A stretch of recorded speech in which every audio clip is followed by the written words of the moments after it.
जलन आंखों में तूफान सा क्यों है, इस शहर में हर शख्स परेशान सा क्यों है। शहरयार साहब का ये शेर वैसे तो आपने फिल्म गमन के इस गीत में सुना होगा। शहरों की भागदौड़ से परेशान इंसान के दिल का हाल बयां करती है 1978 में लिखी जाने वाली ये गजल। लेकिन शहरयार साहब को ये नहीं मालूम होगा कि 2026 में उनके ये शब्द लोगों को लिटरली महसूस होने लगेंगे। आप शायद समझ गए होंगे कि हम बात कर रहे हैं शहरों में बढ़ते एयर पोल्यूशन की। पर आज की कहानी सिर्फ समस्या की नहीं है। आज की कहानी है एक ऐसे शहर की जो हमारे जैसे ही हालात में था, लेकिन 10 सालों में बीजिंग ने अपनी हवा फिर से जिंदा की।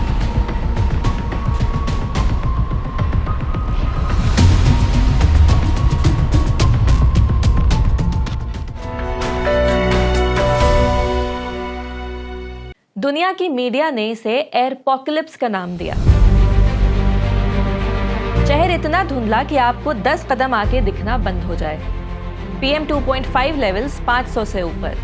WHO के मुताबिक सेफ लेवल है 5 से 15 माइक्रोग्राम्स पर क्यूबिक मीटर के बीच, यानी कई गुना ज़्यादा। हर साल लाखों लोग सिर्फ हवा की वजह से बीमार पड़ रहे थे। बच्चे अस्थमा के शिकार, बुढ़ापे से पहले लंग डिजीजेस।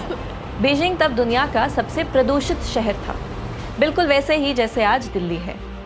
दिल्ली, मुंबई, कलकत्ता, पटना। आज 2026 में हमारे शहर उस दौर के बीजिंग से भी बुरे हाल में है। दिल्ली का हाल बयां करने के लिए अब डेटा की भी ज़रूरत नहीं है। मुंबई में भी मॉनसून के बाद AQI 200 क्रॉस कर जाता है। हर साल नवंबर-दिसंबर में यही कहानी होती है। मास्क, एयर प्योरीफायर्स, स्कूल बंद, मैचेस कैंसिल और हर साल वही बहाने। स्टबल बर्निंग है, ज्योग्राफी की प्रॉब्लम, डेमोक्रेसी में क्या हो सकता है। लेकिन क्या ये सच है? 2013 में बीजिंग में कुछ बदल गया। लोग थक गए थे, मीडिया में शोर था, इंटरनेशनल लेवल पे एम्बैरेसमेंट था। तो एक फैसला हुआ कि अब कुछ करना पड़ेगा। लेकिन पहले ये समझते हैं कि बीजिंग से कंपैरिजन क्यों जरूरी है। क्योंकि दोनों शहरों में पोल्यूशन के सोर्सेज ऑलमोस्ट सिमिलर हैं। Vehicular emissions, coal fired power plants, industrial smoke. Delhi में एक और सोर्स है stubble burning. Punjab, Haryana, UP, Rajasthan के एग्रीकल्चरल एरिया से स्टबल बर्निंग। ये जरूर एक फैक्टर है अक्टूबर-नवंबर में, बट दिस इज सीजनल।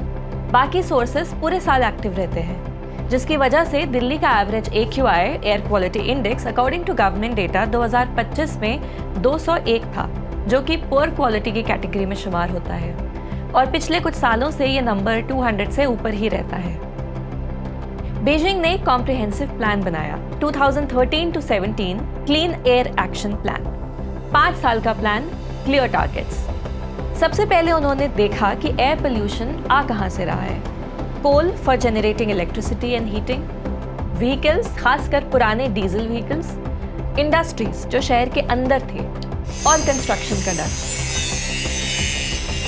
इन सब को सिस्टमैटिकली हैंडल करने का प्लान बनाया, टारगेट सेट किए और काम शुरू किया।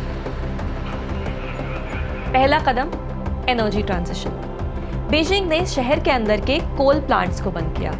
लाखों घर जो कोल से हीटिंग करते थे उन्हें गैस और इलेक्ट्रिसिटी पे शिफ्ट किया, सब्सिडी और सपोर्ट के साथ। दूसरा कदम, ट्रांसपोर्ट सिस्टम बदलना। पुराने व्हीकल्स को रिटायर किया, जबरदस्ती नहीं, कॉम्पेंसेशन देके। इलेक्ट्रिक व्हीकल्स लाए मैसिव स्केल पर।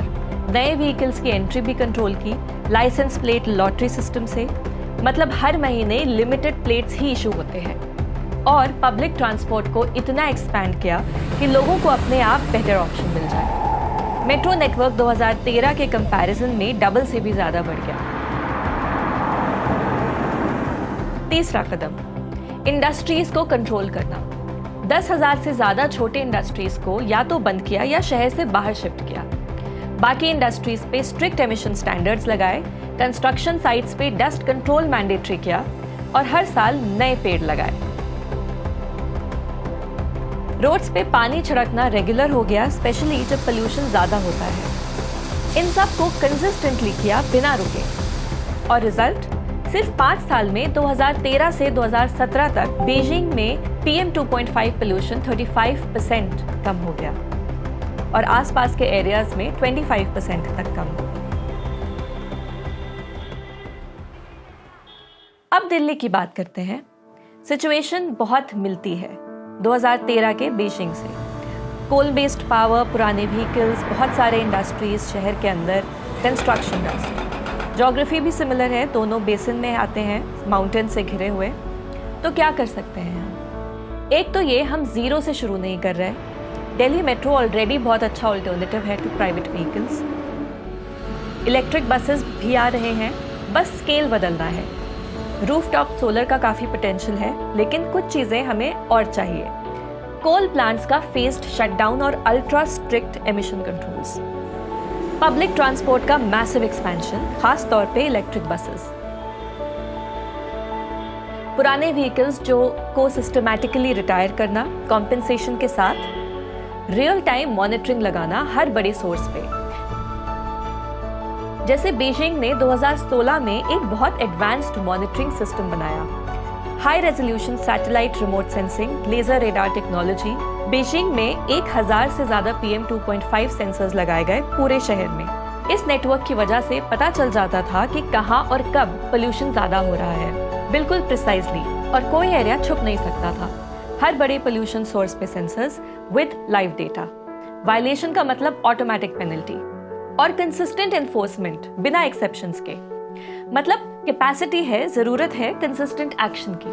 और ये सिर्फ गवर्नमेंट का काम नहीं है, सिटीजन्स को भी अपने शहर की सरकार से सवाल करने होंगे, जवाब मांगने होंगे और अपने चॉइसेस भी बदलनी होंगी।